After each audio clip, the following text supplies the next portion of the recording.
ஹாய்ங்க, எல்லாரும் எப்படி இருக்கீங்க? ஒரு முக்கியமான விஷயம் தான் உங்களுக்கு காட்ட போகிறேன். திருவண்ணாமலையில் தீபம் ஏற்றணும் இல்லையா, ஏற்றிருந்தாங்க இல்லையா, அது வந்து ஒரு 11 நாள் எரிஞ்சது. அதனுடைய மை தான் இப்போது நாங்கள் வாங்கிட்டு வந்திருக்கோம். 1 லிட்ரு மை கொடுக்குறவங்களுக்கு ஒரு டப்பா வந்து மை தருவாங்க. அதுதான் இப்போ வந்து நாங்கள் வாங்கிட்டு வந்திருக்கோம். 2 லிட்ரு வந்து கொடுத்தது, 2 லிட்டர்களுக்கு 2 டப்பா கொடுத்துருக்காங்க.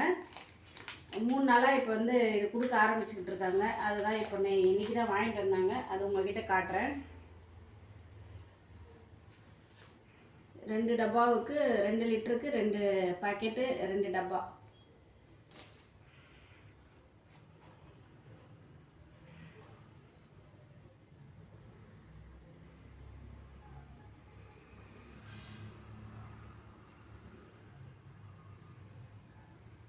உள்ள ஒரு 1/4 டப்பா தான் இருக்குது, அரை டப்பா கூட இல்லை. ஒரு டப்பா 10 ரூபான்னு பெரிய கோயிலில் விற்கிறாங்க. வேணுன்றவங்க வந்து வாங்கிக்கலாம்.